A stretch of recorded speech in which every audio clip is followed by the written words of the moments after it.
Hello students, welcome back. This side Pushpin Singh Rajawat and I have welcomed you all in the lecture number first of a very fresh chapter, that is the acid, bases and salt. So students, you have learned about the acid as well as the bases and the salt in your previous classes, that is in your 7th standard. So what we are going to discuss over here in this particular chapter, we are going to dealing with some of the basic concepts over here and the deep knowledge of the acids, bases and the salts we are going to see here.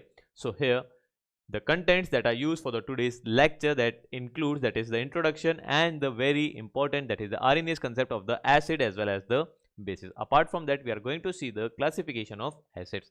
But before moving in the introduction, students, let us first see over here that what are the major topics that is included in this chapter. So here students, the chapter is about the acids, bases and salts. So the acid, bases and salts, we have classified the compounds depending upon their properties in the acids, bases and salts category. So here we have seen, that is the acids and the bases, their definition and their classification. So first of all, we are going to define here, that is the definition of acid as well as the bases, and after that we are going to move in their classification. So here after the classification, we are also going to see the properties. Here students, we are mainly focused on the Arrhenius concept, that is there are many other concepts of defining the acid as well as the bases, but here in this chapter we are going to concern only about the Arrhenius concept. The major concepts that are the Bronsted-Lowry concepts, the Lewis concepts of acid as well as the bases, that you are going to study in your higher classes. So here we are dealing here, that is the Arrhenius concept of acids and the bases, which includes the water. So here we are also going to see the next topic, that is the role of water in ionization. So after seeing, that is the role of water in ionization, we are going to see that how to detect that whether a given chemical is an acid or a base. So that could be detected with the help of the indicator. So here this includes the first part. The second part of this chapter, that includes what? That includes, that is the indicators, and apart from the indicators, we are also going to see the universal indicator, which is a pH, and this pH is also very important. So pH and the pH scale we are going to deal here in details. Now apart from that, we are also going to see the neutralization and the effect of neutralization in daily life.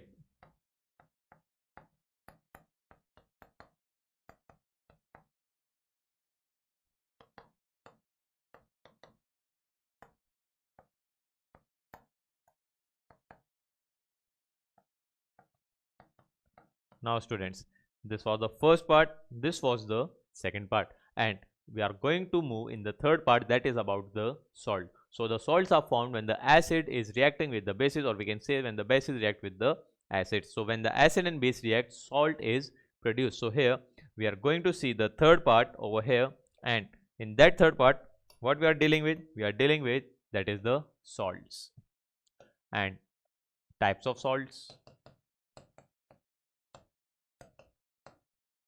and the most important part of this, that is the some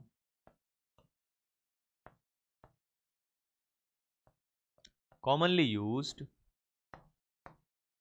salts, which includes what? Which includes, that is the NaCl, that is the baking soda, washing soda,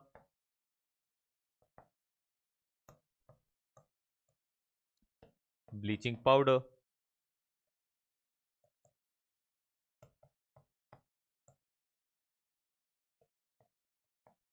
plaster of Paris and so on. So these commonly used salts that we are going to see and how they are formed and what are their reactions, that we are going to see in the third part.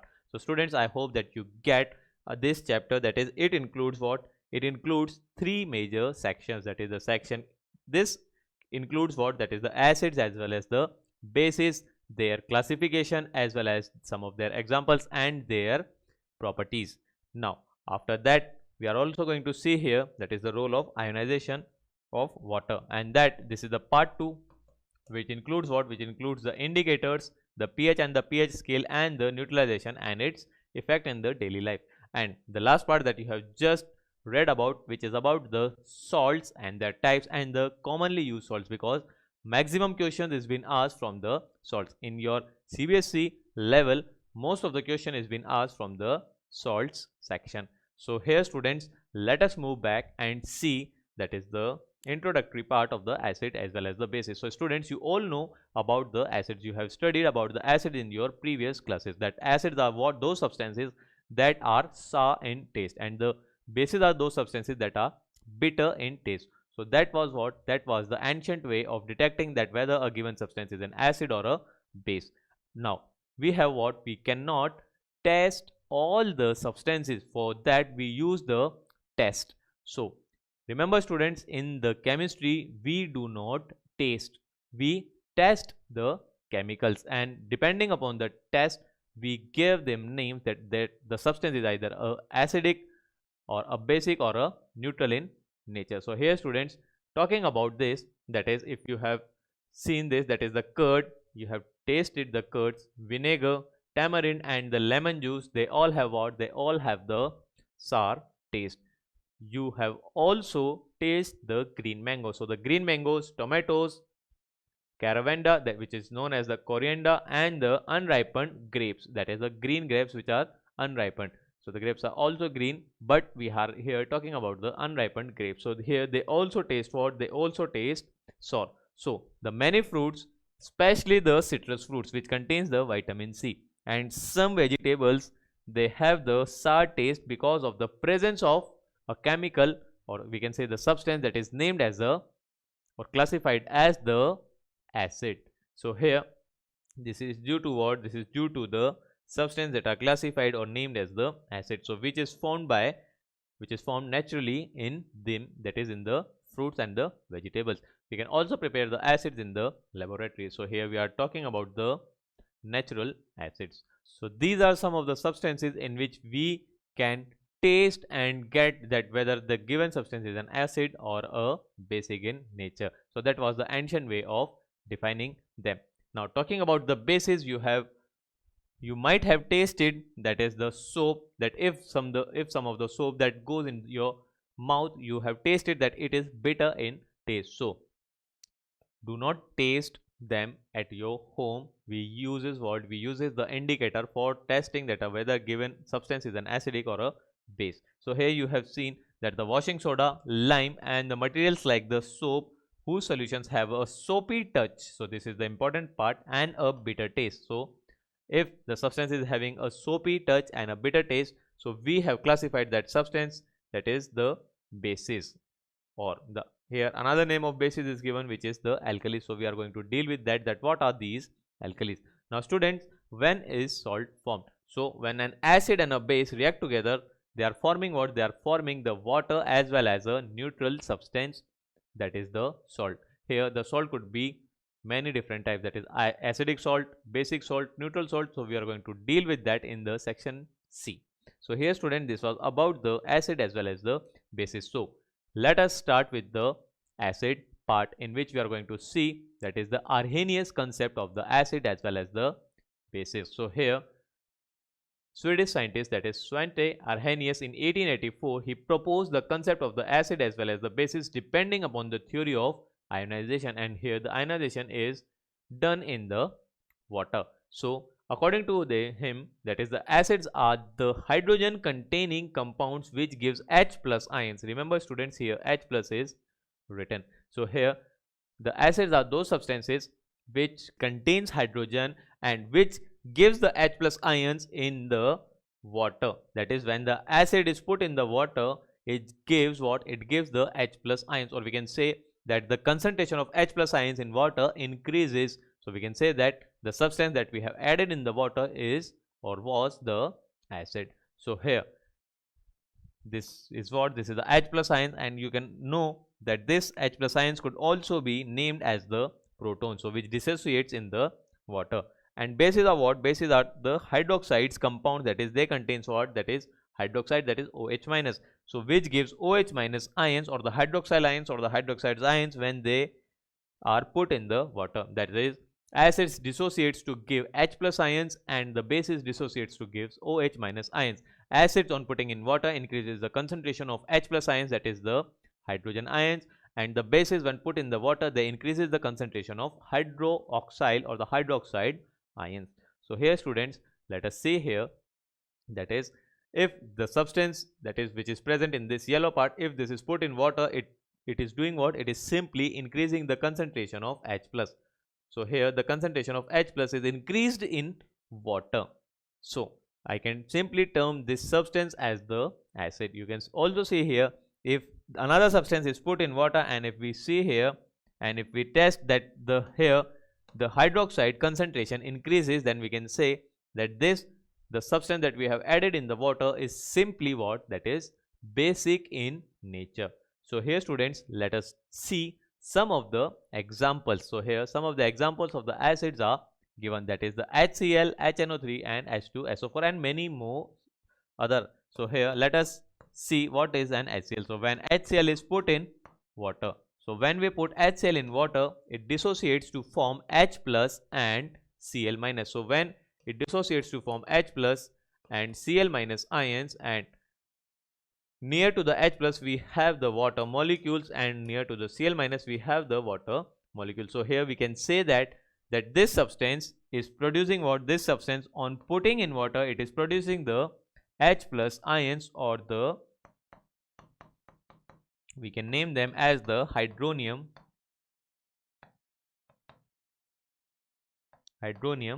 ions. We can also write them as the, because here this H plus is coming in contact with the H2O. So here we could also write them as the H3O plus. So here this is what? This is also representing the hydronium ion, and we can also represent the hydronium ion as the H plus, that is the aqueous. Now here what you see students, in here you see that this HCl, when it is put in the water, it is forming what? It is increasing the concentration, or it is forming the H plus ion. So here we can say that this HCl is what? This HCl is an acid, or it has the acidic nature. Now students, now talking about the second, that is the HNO3, which is the nitric acid. It is having the name of nitric acid. So when it is put in water, it is doing what? It is also forming the H plus ions, and apart from that it is forming the negative ion, which is surrounded by what? Which is also surrounded by the water. So here students, what you have seen, that HNO3 is also an acid, because here it is increasing the concentration of H plus ions.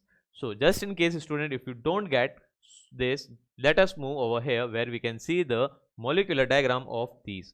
So here let us talk about the HCl. So if I say here the HCl, when it is put in water, it is forming what? It is forming H3O plus and Cl minus. So this is aqueous, this is also aqueous. So students, what I am talking about, I am talking about here, that is the molecular structure. So suppose this is what? This is the chlorine atom, and this is what? This is the hydrogen atom, and they are what? They are connected by a covalent bond. Talking about the H2O, so here this is what? This is the oxygen atom, and these are what? These are two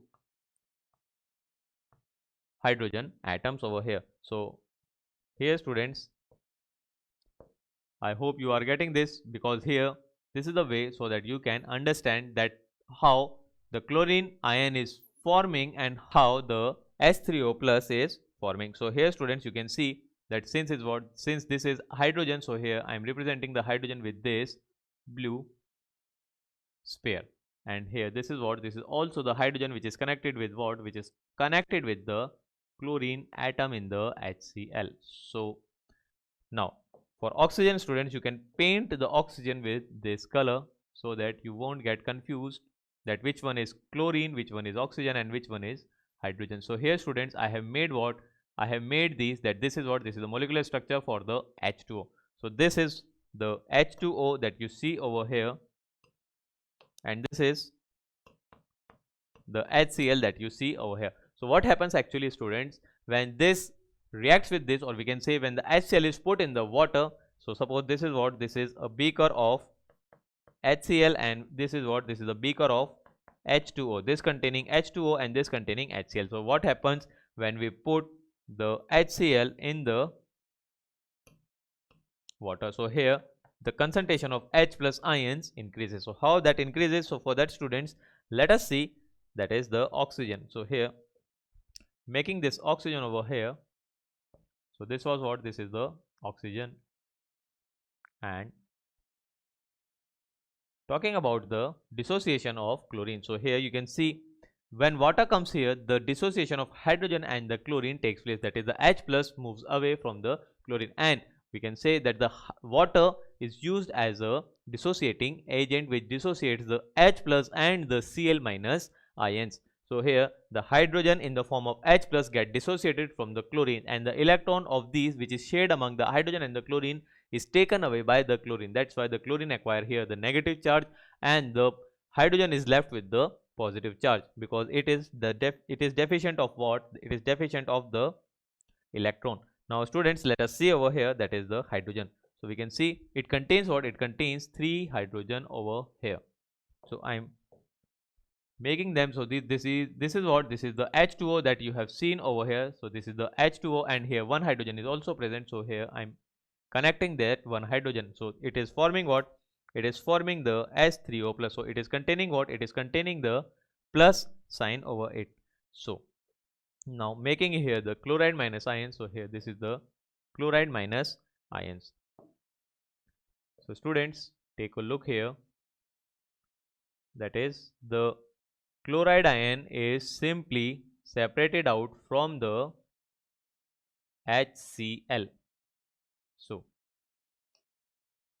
almost completed, students. Now see here, so this is what, this is the chloride ion having the negative charge. So this is what I am talking about. When you see them in the form of molecular, you can easily understand that here, that from here, that HCl, the hydrogen is get shifted to the water, or we can say that here, due to the formation of this H3O plus, we can say that this substance is acting as a what? This substance is acting as an acid.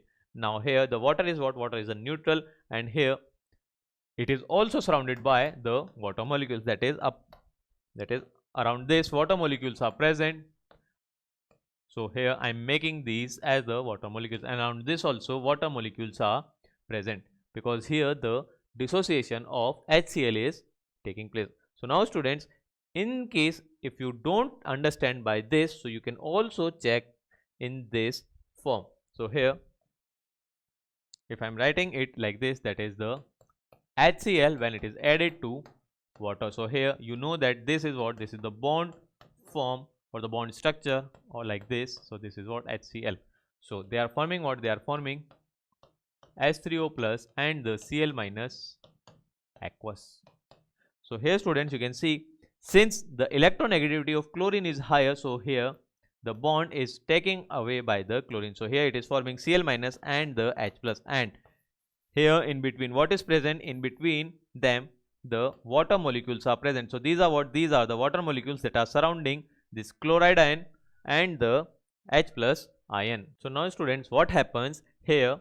You can see here that here the oxygen is containing what? The oxygen is containing the lone pair of electrons, and here this H plus is deficient of electrons. So here this H plus gets associated with what? That is the H2O. So here they are forming what? They are forming the H3O plus. So here I am making, that is hydrogen, oxygen, oxygen, and here that is the hydrogen.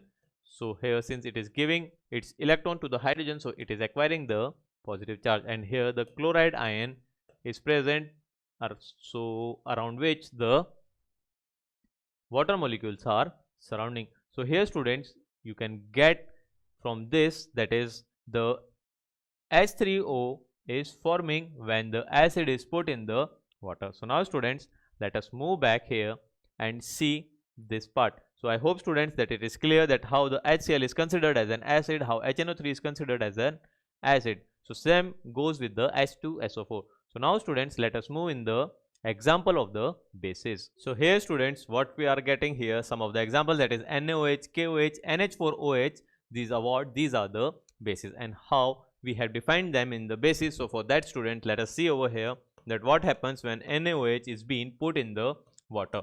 So when NaOH has been put in the water, it forms what? It forms Na plus ion, which is in the aqueous form, plus OH minus ions, which is also in the aqueous form. So here, due to the presence of this OH minus ions, or we can say that NaOH on dissociation, it gives Na plus and OH minus ions, and since it is generating OH minus ions in the water, we can say that here this NaOH is considered as a base. So you can check for another, that is KOH. So for the KOH, we can see here that is it is forming what? That when it is put in the water, it is forming K plus ion, that is a potassium ion, and the OH minus ions in the aqueous form. That it means what? That here around this K plus, that is a potassium ion, water molecules are surrounding it. So here, that is why we have right here the aqueous, and same goes with the OH minus ions. Here also the water molecules are surrounding this hydroxide ion. Now let us see another example, that is NH4OH. So for the NH4OH, the name of this NH4OH is the ammonium hydroxide. So here, students, I am writing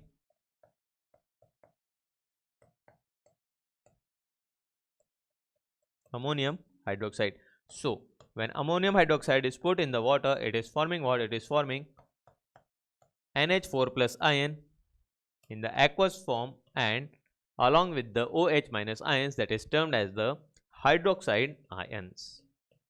So this is also in the aqueous form. So what you have seen this over here, students, you have seen this, that since OH minus ion is produced by the dissociation of, that is NaOH, KOH and NH4OH, so these are simply termed as the bases. So now, students, you know what are the acids and what are the bases. So here, let us read again the definition of acids, because we are going to classify the acids and see its property. So here, an acid may be defined as a substance which releases one or more H plus or the H3O plus ions, and when it is going to release this H plus and H3O plus ions only in the aqueous solution, that is the solution of water. That is why we have used here the aqueous solution. So here, if any substance is producing either one or more H plus, or you can write it in the form of H3O plus, it means that substance is called as a acid.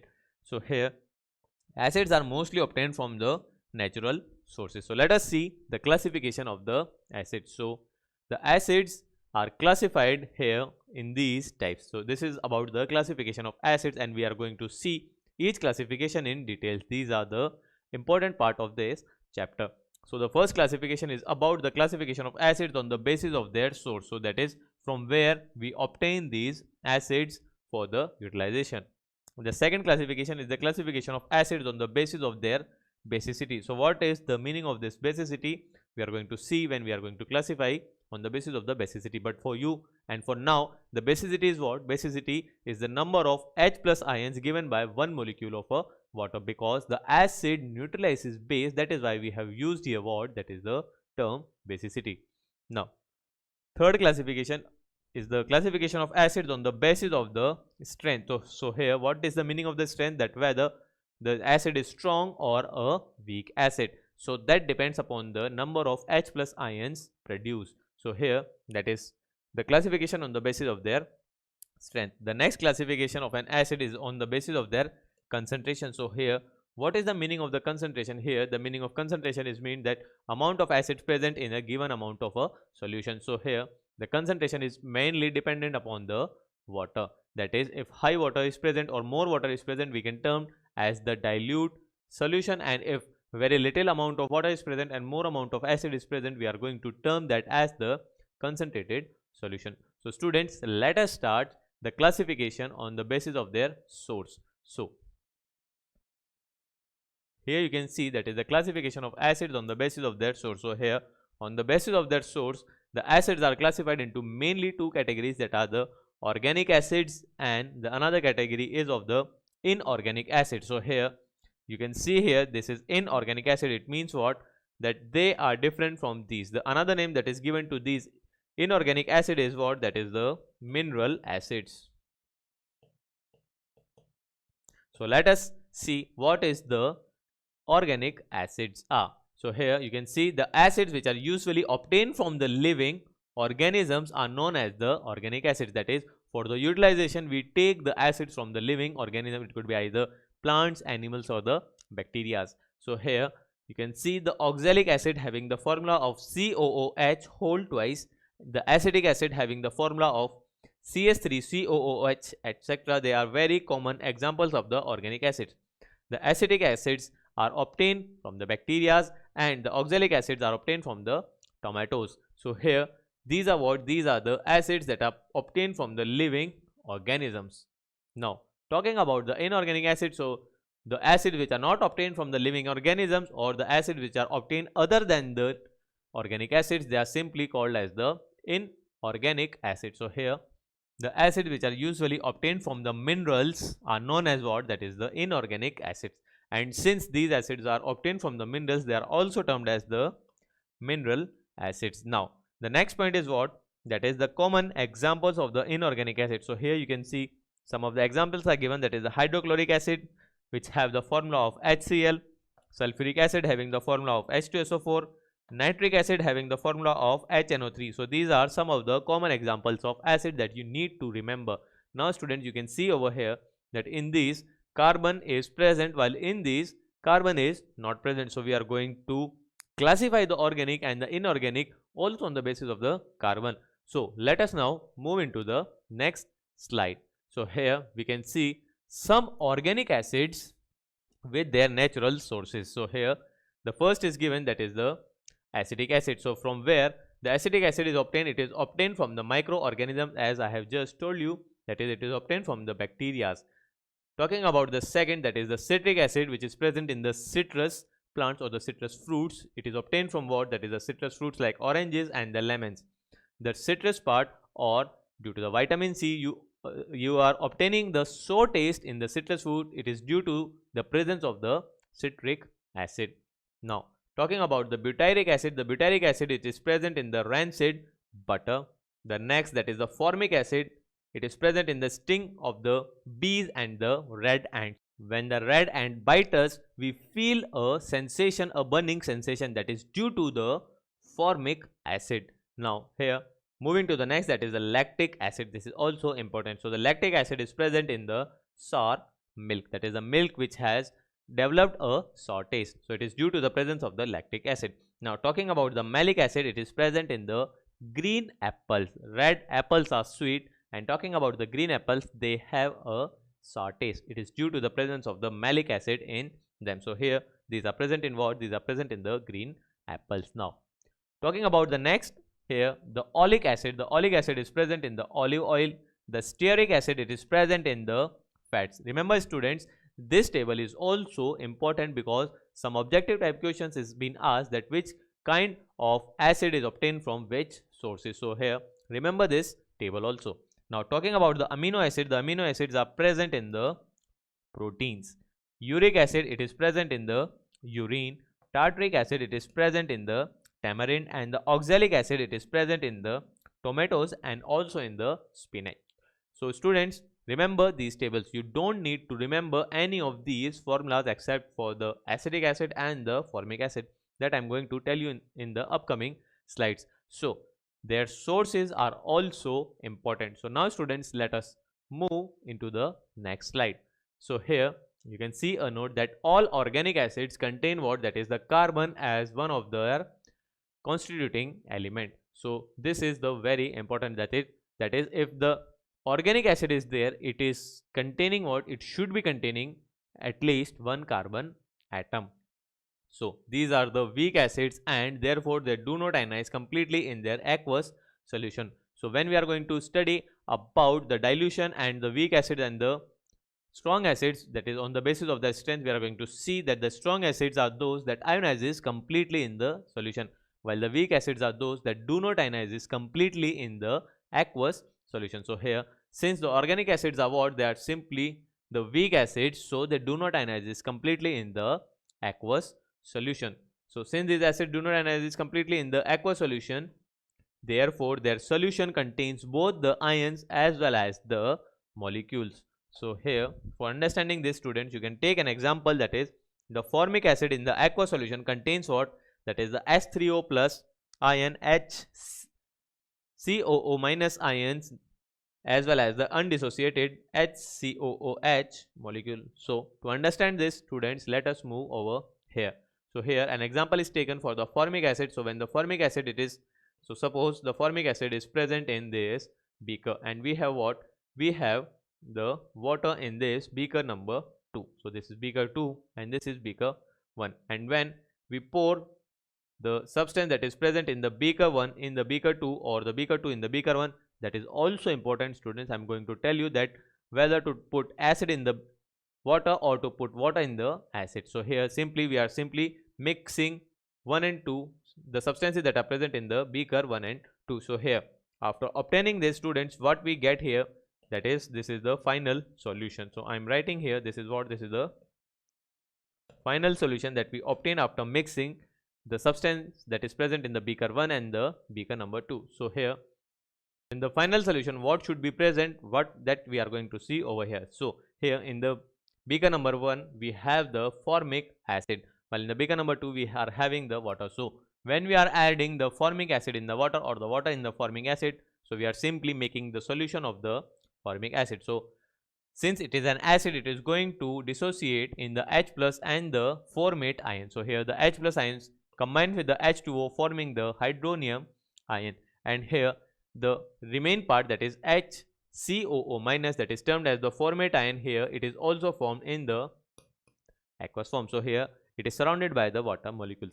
So in the final solutions, what we get here, students, we get here that is the hydronium ion, that is in this. So for that I am writing here I am getting that is H plus ions, here I am getting the HCOO minus ions, and also the formic acid. So here I am also getting the molecules of formic acid. Why?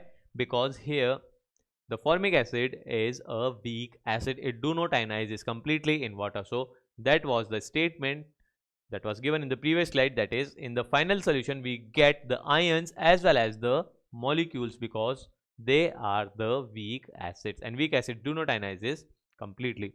So now, students, let us move in the next slide. So here we have another note, that is, it may be pointed out that except carbonic acid. So that point was for the organic acid, and this note point is for the inorganic acid. So some of the examples of inorganic acid that you have seen, that is the HCl, H2SO4, H3PO4, HNO3, and also there are also many examples. So here we have one more example, that is H2CO3, that is the carbonic acid. So what you see here, that is, in this acid the carbon is also present, but since it contains the carbon, it do not comes under the category of the organic acid, it comes under the category of the inorganic acid. So here that was the point, that is, it should be pointed out that except the carbonic acid, that is H2CO3, inorganic acids do not contain the carbon.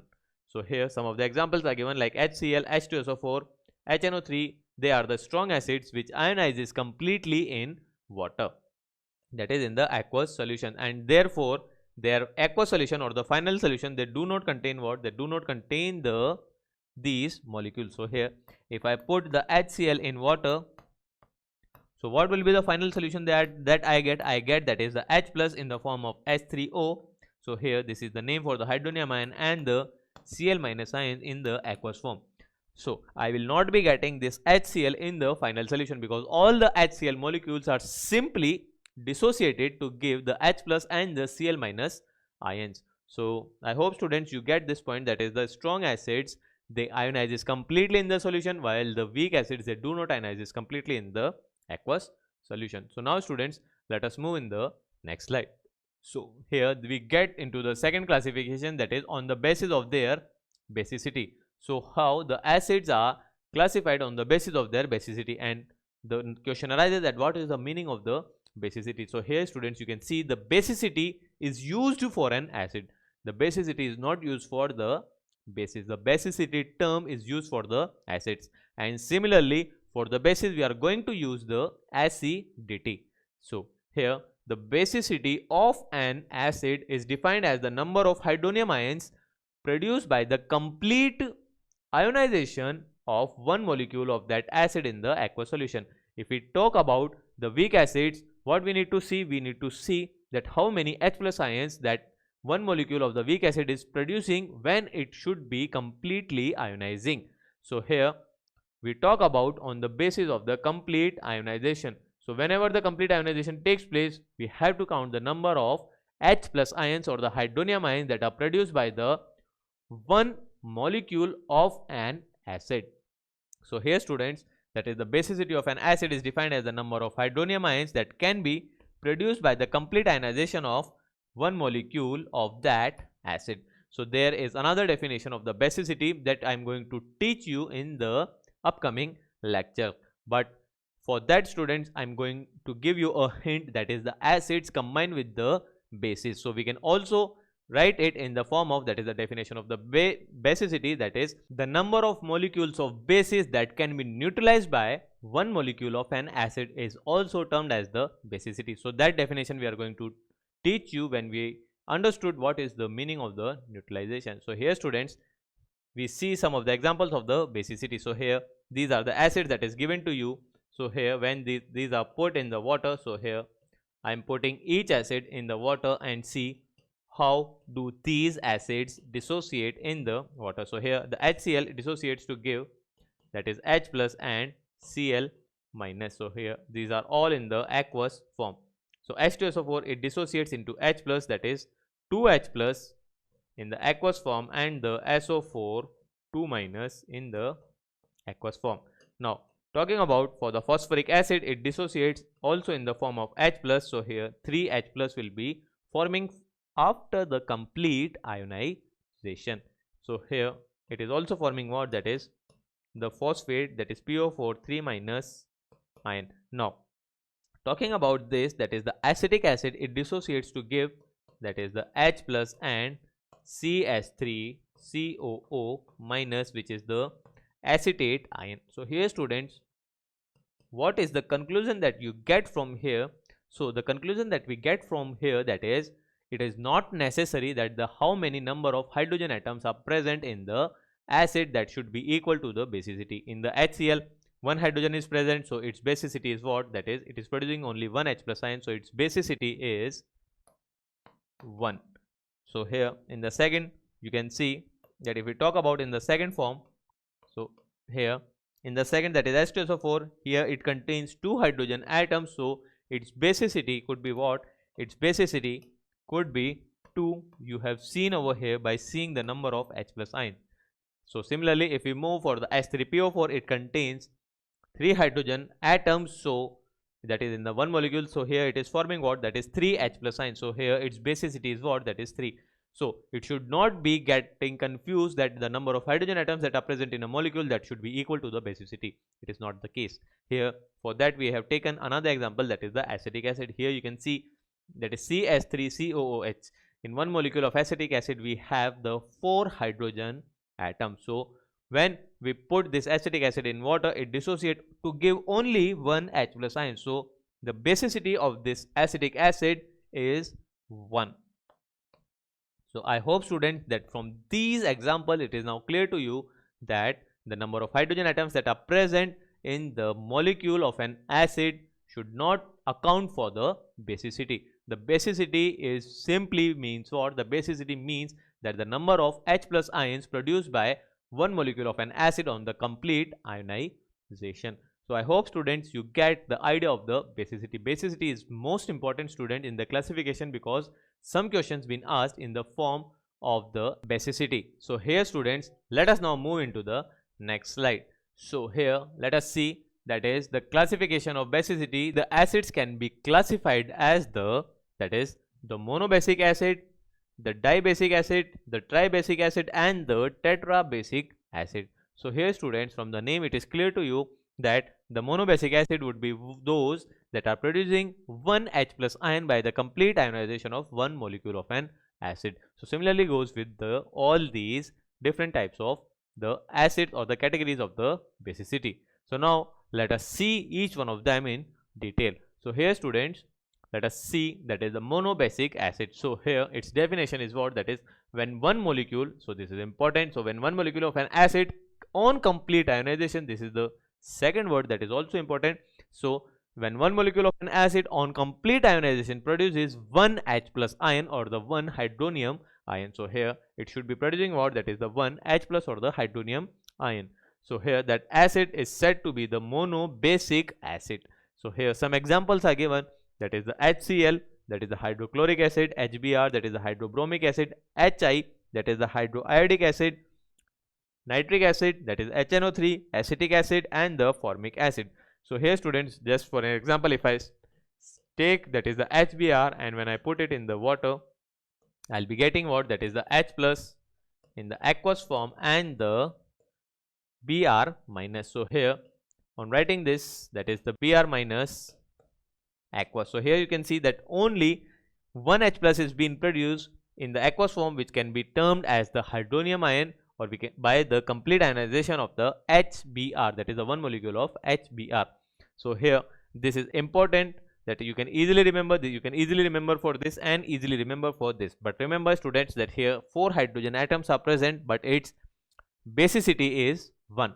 Here 2 hydrogen atoms are present in the formic acid and its basicity is also 1. And how it dissociates? For that, taking that is HCOOH, and when we put this in the water, it forms what? That is the H plus aqueous and the HCOO minus, that is the formate ion in the aqueous form, that is it is surrounded by the water molecule. So these two examples are also very important. So remember students, that is the acetic acid and the formic acid example. So now students, let us move in the next slide. So in the next slide we deal with the dibasic acid. So it is clear to you that when the one molecule of an acid on the complete ionization produces 2 H plus or the hydronium ion, so here it should be 2 in the aqueous solution, so that acid should be termed as the dibasic acid. So its examples are most important. Why? Because here students, you can see that is the sulfuric acid, it is containing 2 hydrogen atoms, so it should be remembered by you. Sulfurous acids, that is H2SO3, carbonic acid, that is H2CO3, oxalic acid, that is HCOO whole twice. And the last example is the most important because it is HF. So if you see HF, you could simply take the incorrect answer that it should be the monobasic acid. But remember students, the HF, that is the hydrofluoric acid, is the dibasic acid. Why it is a dibasic acid? Because here the HF exists in the form of dimer, that is H2F2, or you could simply write that is HF whole twice. So here the HF exists in the form of dimer, so on ionization it is producing 2 H plus ion. That is why we have put the hydrofluoric acid in the dibasic category. And how? Here that is the carbonic acid is being dissociated, so you can take that is the carbonic acid, when put in the water, it is producing what? That it is producing 2 H plus ions or the hydronium ions and the carbonate ion. So here this is what, since it is producing 2 H plus ion, it is simply termed as the dibasic acid. Now it's time to move in the third, that is the tribasic acid. So talking about the tribasic acid students, so here when one molecule of an acid on complete ionization, it is producing what? It is producing the 3 hydronium ions, that is the 3H3O plus. So here that are termed as the tribasic acid. So now students, talking about these tribasic acids, so they have very less examples. So just remember this example, that is about the phosphoric acid. So here you can see that the phosphoric acid, which is H3PO4, so when this is put in the water, it is forming what? That is H3O plus and the phosphate ion, that is PO4 3 minus. So here this is also surrounded by the water.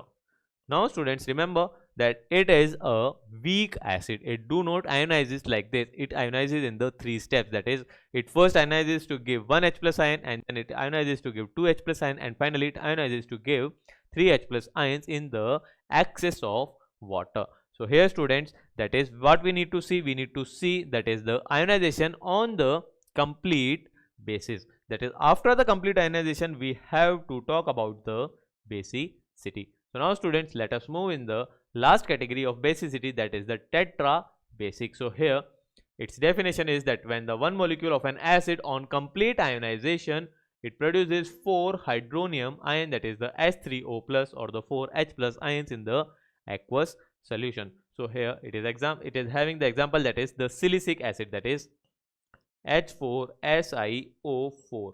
So here when we put this in the water, it dissociates to give, that is the H3O plus 4 times plus SiO4 minus. So here students, you can see that the one molecule of silicic acid on complete ionization, it is producing what? It is producing 4 H3O plus ions. And here in this case you can also see that the phosphoric acid, which is a tribasic acid, so here on complete ionization it is producing what? It is also producing the 3 H plus or the 3 hydronium ion. So students, I hope that you get this lecture, that what we have studied in this particular lecture. So in this particular lecture students, we have seen the introductory part of the acid, bases and the salts. So the salts are formed by, that is when the acids and the bases reacts with each other. We have also seen that what we are going to study in this particular whole chapter. Apart from that, we have started the Arrhenius concept of the acid and the bases, the Bronsted-Lewis concept and the Lewis concepts of the acids and the bases that you are going to study in your higher classes. And apart from that, we have also classified the acids, and we have seen the classification of acids on the basis of their source, and the second part, that is on the basis of their basicity, which is one of the most important part. So in the tomorrow's lecture, we are going to further continue this, that is the classification of acids on the basis of their strength and on the basis of their concentration. So students, this is all about the today's lecture. Revise each topic and make a proper notes. We are going to meet you in the next lecture. Till then students, stay safe, work hard, and thank you all.